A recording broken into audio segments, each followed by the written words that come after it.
Hi! First of all, thank you so much for all the amazing feedback on my previous video about my second arcade build. So a huge thank you to all of you who subscribe to my channel and continue to support my work. In this video I will show you my first arcade build, which is quite different from the second one you saw in the previous video. The most noticeable is that it's bigger and features a lot of different hardware, which I will be talking about in a minute. It's also powered by a Windows PC instead of a Raspberry Pi 2, enabling it to support nearly any game you can think of. Before covering the arcade in detail, please note that this build is still a work in progress, especially in terms of software.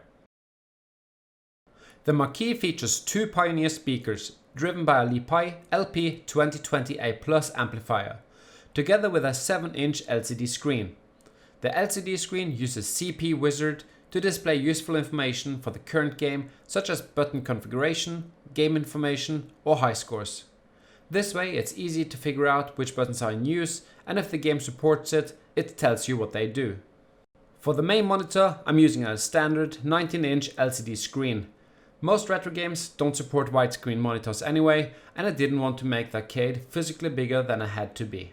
Above the screen, I've mounted an aim-track light gun infrared sensor, which fortunately also supports Nintendo Wiimotes. To the right, you can see a coin acceptor, which I brought from SparkFun, together with a 16:2 LCD display.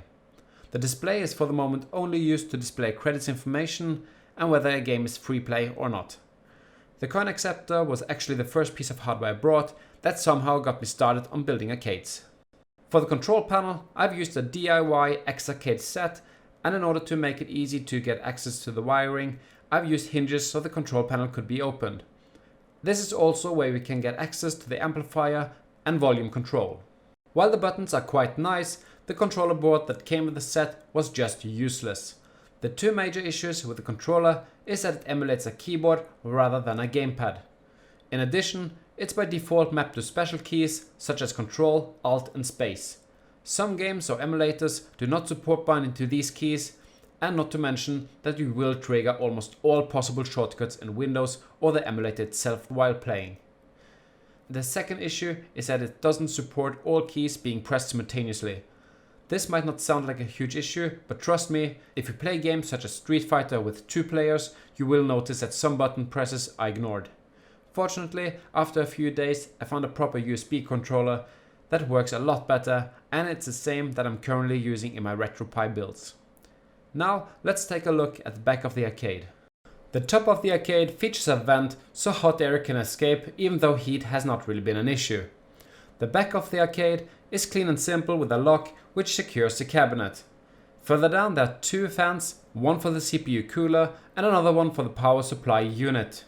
All other cables and USB peripherals can be connected to the arcade using the hole in the bottom right corner. Let's see what's inside the arcade cabinet. From the inside of the cabinet you can easily see and get access to all the hardware. You can see the backside of the speakers, the LCD controller board, together with the LCD and coin acceptor. All the coins that are accepted are stored in an empty bottle, which is easily removable. A power strip supplies the computer and all the devices with sufficient power. Cable management is currently a mess, but I will fix that in the near future. At the bottom you can see the amplifier connected to the speakers. Instead of mounting the computer directly to the back side of the cabinet, I used a media center case for proper support. The computer is using an AMD A10 7850K processor, 8 GB of RAM and an H60 CPU cooler from Corsair. In order to cut down on boot time, I've installed Windows on a 60 GB SSD drive, while all the emulators, ROMs and associated media are spread over 4 hard drives.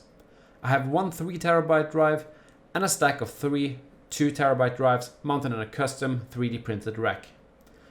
In other words, the arcade has about 9 TB of storage currently available.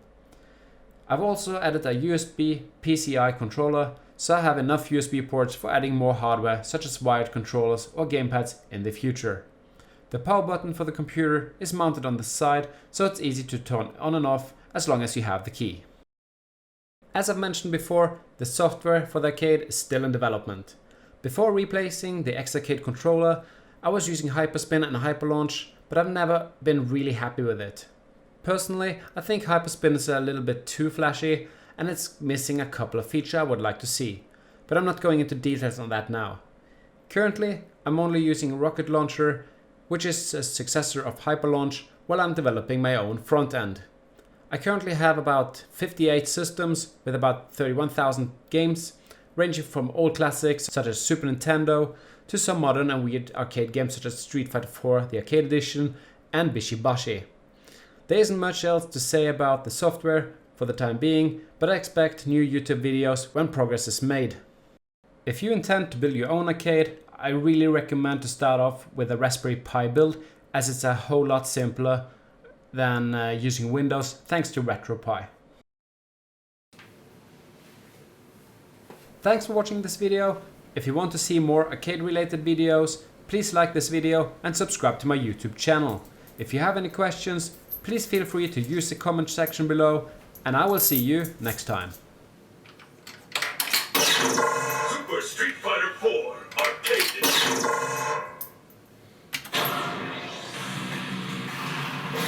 Survival of the fit. A new warrior has entered the ring. Back with warning and action. The declared